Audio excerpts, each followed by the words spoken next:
we're in the process of doing what the community voted on, which is moving Horizen from the current 2 blockchains to a layer 3 app chain on Base. I'm going to talk about the 3 different work streams that we're doing in parallel. But first I'm going to back up and talk about why. A lot of times people talk about what we're doing, but I'm also going to talk about why we're doing. By the way, this is Rolf Versluis, Block Ops co-founder of Horizen back in 2017. And I'm walking through a pine plantation here that's in the process of being converted to a Chinese chestnut orchard. I figure it's a more enjoyable background. Okay, so we've talked about Horizen as being a privacy-focused project for a really long time. And the basics of why you would need privacy. Well, first let's distinguish between privacy and secrecy. So secrets are when people in power are keeping things secret so they can have advantage over other people. Whereas privacy is what people are used to and have been able to have for many years. It's doing things without more powerful people than you being able to spy on what you're doing or interfere or other things like that. If you're going to do private transactions or communications or other things like that, you don't want powerful groups of people to know what you're doing so that they can interfere with what you're doing. So people are used to doing privacy. Even as a small business owner, for me, privacy is really important in being able to run a business. If you're going to pay your employees, that has to be a private transaction. All your employees can't know how much you're getting paid. All your competitors can't know how much your customers are paying you, and all your suppliers. Anyway, all the financial transactions of a small business, they need to have some element of privacy. Now, we live in nation states, and of course there's regulations, so it's best to have regulatory compliant privacy. That starts to get a little bit more difficult. When we first started Zen, we were able to do private transactions. It wasn't a very straightforward user interface. And now, with the advancement in the blockchain technology, specifically Ethereum and EVMs, there's a lot of applications that can be created that have more granular privacy. And this is not just with zero-knowledge proofs. Of course, we started out using zero-knowledge proofs with privacy, but our Horizen Labs team has been doing a lot of research on what the capabilities are to build applications that can have private finance. And so that includes zero-knowledge proofs. It includes TEEs. So I think of that as a secure enclave. I forget exactly what TEE stands for. Multi-party computation, and FHE, fully homomorphic encryption. Anyway, we go to all these conferences and we see the latest cryptographic papers from people. Some of our cryptographers contribute to that. So there's a lot of advanced ways of putting privacy into applications. So wanted to start with that. Now moving to Base, I see it as 3 different paths that we're pursuing somewhat in parallel, and they have some dependencies on each other. So the first one is moving Zen from the 2 existing blockchains, the Horizen UTXO blockchain with proof of work, and also has the Horizen Eon EVM, to an ERC20 token. So by moving Zen from the 2 existing blockchains to an ERC20 token on Base, that gives us a lot of capabilities right there. So first off, 80% of the current block reward is being spent on security. 60% of the block reward goes to proof of work miners.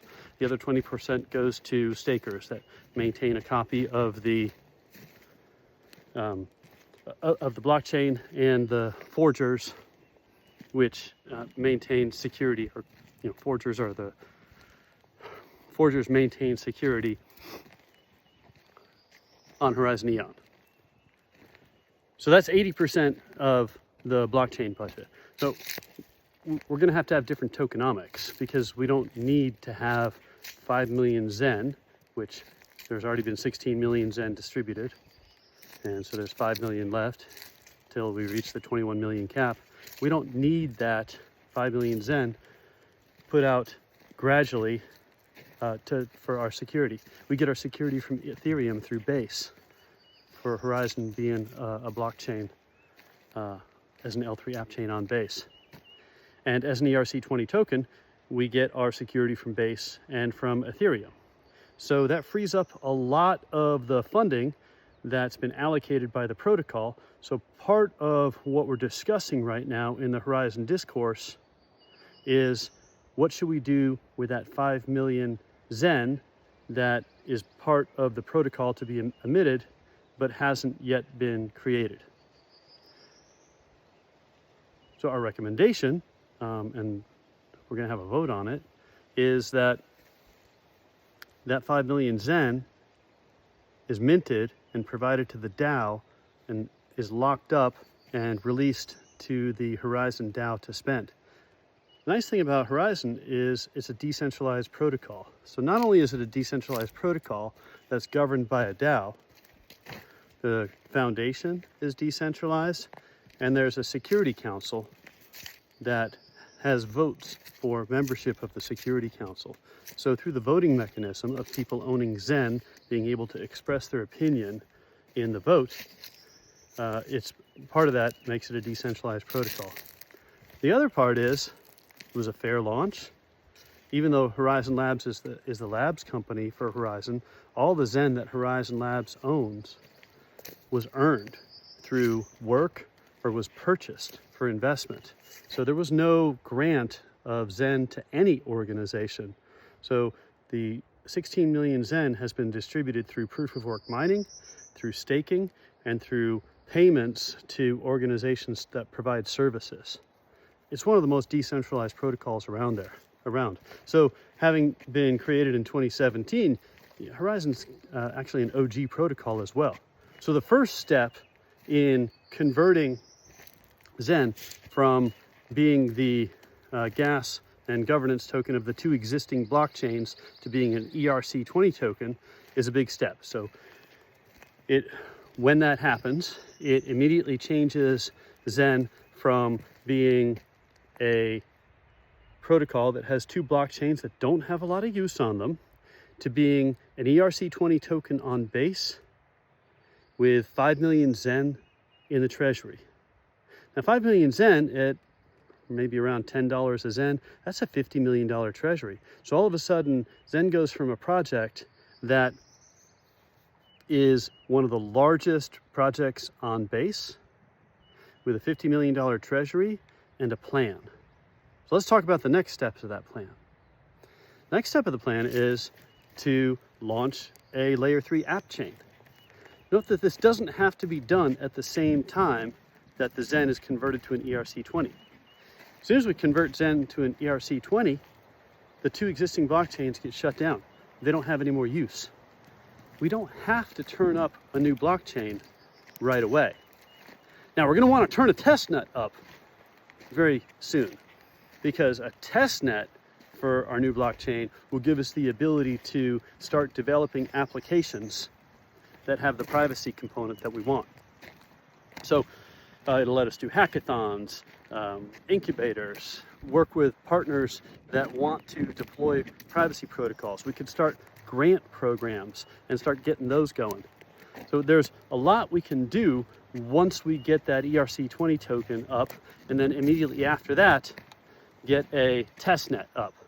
Now, what's the testnet going to be like? Well, it's in preparation for the mainnet, and this work stream is being worked in parallel with the planning for the migration to an ERC20 token. So we've got one work stream, which is the migration of the two existing blockchains to an ERC20 token, and then shutting down the two blockchains. A second work stream that's being worked in parallel is to work with roll-up as a service providers to create a roll-up. Now, it takes a bit of work to create a roll-up, even an L3 roll-up that's on Base. There's a lot of specifics that have to be decided for the blockchain. There is a bunch of infrastructure, indexers, RPC nodes, all sorts of things like that, and we have to get it up and running. The app chain on Base Probably going to start out as just a standard EVM, no special features. And we have the option over time to contribute to the base OP stack, and we may want to do that. But there's a lot of different applications that we can already work to get onto our blockchain that have privacy components with just standard EVM features. So that's the second work stream, getting the blockchain up and running. Now, back to, well, all right, now let's talk about the third work stream. The third work stream is getting applications that have privacy capability working on our blockchain, using our token. So there's all sorts of different things that we would want to be able to do in the space. For example, it would be great to have private voting, private polling, private DEX, dark pool trading, private communications. The nice thing about being a layer 3, oh wow, we got a Chinese chestnut tree here. Beautiful, just started blooming. Anyway, so I'm walking around checking on the trees, very excited about them here. Chinese chestnut trees, they make, they have the best chestnuts. And so I'm growing an orchard out here. I've got, I think, 1,500 trees I planted a few years ago. And they're in these special tubes that keep them from the deer out here eating them. Boy, this one's doing really great.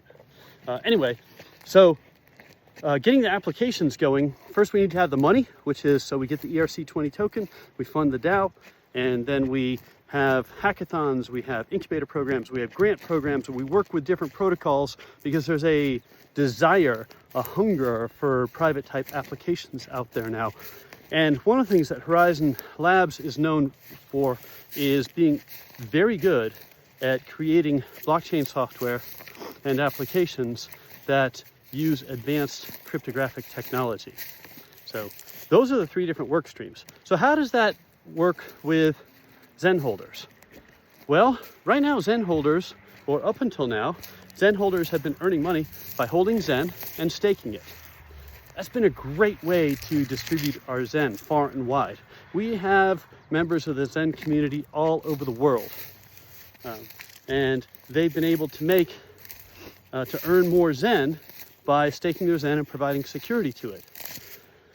In fact, I ran nodes, I mined for a while. All the Zen that I have, and quite a bit of the cryptocurrency investment that I have is in Zen, I earned by first doing GPU mining and doing ASIC mining. It took me a while to get going on the nodes, but eventually I did. And I just shut down the data center servers that I was running for my nodes because it's just not profitable anymore. So that has done the job of distributing Zen all over the place. Zen's on 25 exchanges. It's an OG project. It's got a great community and a great history of accomplishment, being around, and continuous improvement. So by going to the next stage, we want to make sure that one of the things that we've always done of having Zen holders be able to earn money with their Zen is one of the goals.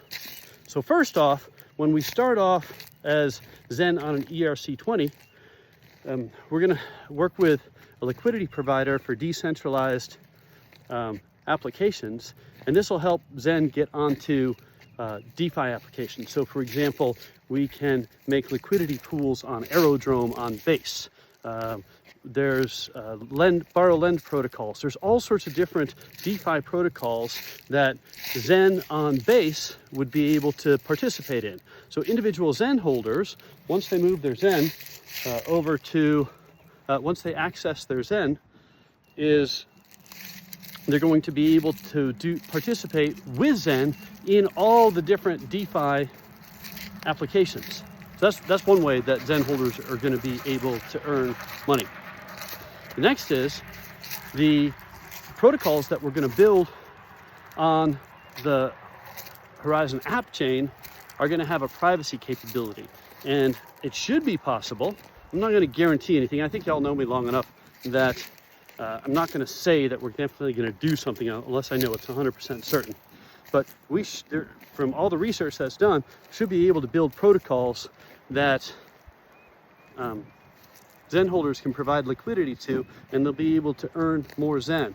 And if we can get other people in the Ethereum ecosystem to come over to the Horizen blockchain to use our privacy applications, whether it's for a private prediction market or private communication or private, maybe we can make a card game, all sorts of different things like that, then Zen holders will be able to earn not just from other people that have Zen, but from all the other projects that are out there.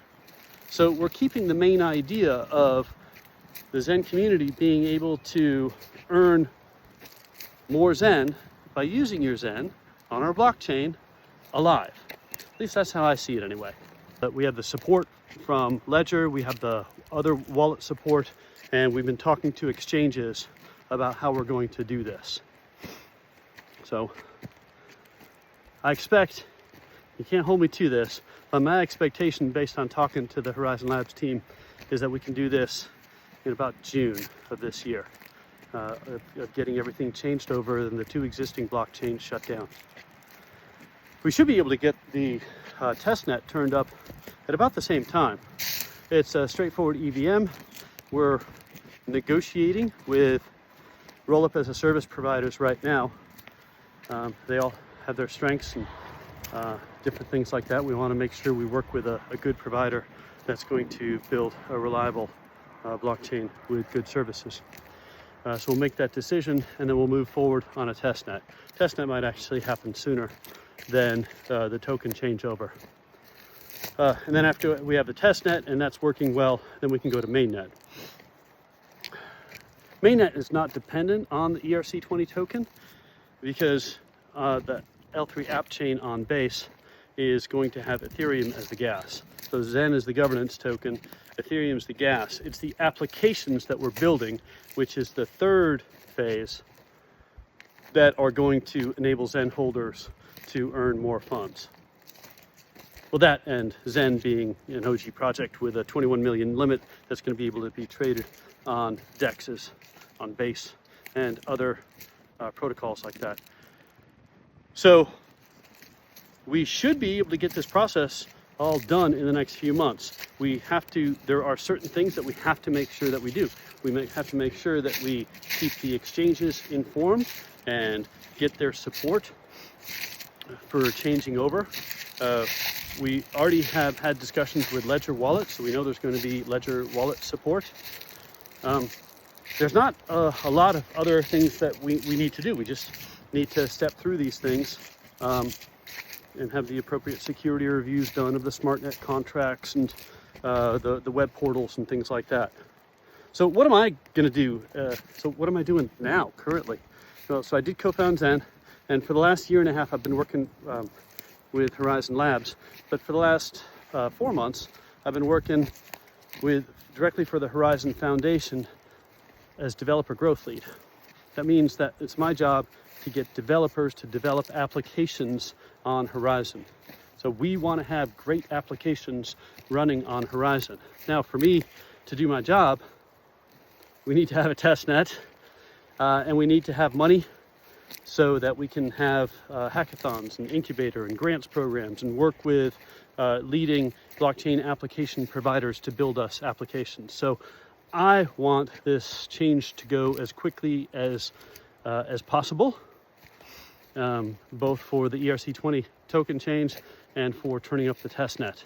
And as you see that, we're going to start having applications. Okay, so we do have one special thing that other app chains aren't going to have. So Horizen has a good working relationship with ZK Verify. Now, ZK Verify is the other project that Horizen Labs is working on currently, and I'm also doing developer growth for ZK Verify. So it makes it pretty easy for me to encourage developers on Horizen to use ZK Verify for their ZK applications. And that's pretty exciting. Another exciting part of it is that we want a lot of people in the ZK Verify community that are part of the Zen community now. So there is in the tokenomics of ZK Verify some of the ZK Verify token that's set aside for Zen holders. It's not going to be an airdrop. It is going to be an allocation for Zen holders. It has to be claimed, and I expect we're going to have it claimed in a way that's not onerous, but will require Zen holders to take action. It means you have to claim your Zen on the ERC20 token in a wallet, and then you'll have to take some action that benefits ZK Verify in order to get the ZK Verify allocation. It's not going to be a huge portion of the ZK Verify tokens, so I want to set that expectations there. But we expect ZK Verify to be a very successful project. So getting any kind of token, because that's what we told our communities that we would do, I think is great for Zen holders. So I'm planning on claiming my ZK Verify token. Now, when's that going to happen? Well, ZK Verify has to go to mainnet and has to have a token generation event, or else there's not going to be any tokens to claim. So that's the first thing. And in talking to exchanges, they're not really interested in listing new projects right now. This is April, early April. There's not a lot of new projects being listed on exchanges right now. So we're probably looking at listing sometime in June, July. It depends on how the market goes with that. So we don't have to make a decision on what the specific amount of claiming is going to be, because we haven't done the token generation event on the ZK Verify side. So there is going to be ZK Verify token available to Zen holders. Zen holders will have to take actions to get that token. It's not going to be onerous, but it is going to be something that indicates that you have control of your Zen token and that you're doing something to benefit the ZK Verify ecosystem. Okay, so that's the main thing. So what can you do to help? Well, we have a lot of people that hold a lot of Zen out there. Some of them are active, some of them aren't active, and that's fine. People can participate in the Zen community however they want. What I do want people to know, though, is there's no one organization that holds a majority of the Zen. So everything that we do, when we put up proposals, we have discussions. We're doing this in a way to encourage people that are part of our Zen community to participate, and for people that are part of our Zen community to vote. So really would like to have a lot of participation, and would like to have people that are interested in taking even more of a role, work to become part of the Security Council. We have Special Council. We have 4 seats on the Special Council that are going to be up for vote in August. And even if you don't own a lot of Zen, talk to people that own Zen. See what they want to have happen with the protocol. And then tell them, hey, if you help me get elected, I'll work to make your agenda happen. That way we can get more informed actions from the Zen holders. So if you hold a lot of Zen, you can be one of those quiet people in the back, and you don't have to run for the council yourself. But we have people all over the world that hold Zen. That's one of the things that I'm really proud of. And we've had people that have stuck by us and supported our actions and the improvements that we're making in Horizen for a long time. So I'm really happy to be part of this project. I'm glad that you are too. And we're going to have a lot of action taking place between now, April, and September for sure. And I think it's all going to be positive. Thanks.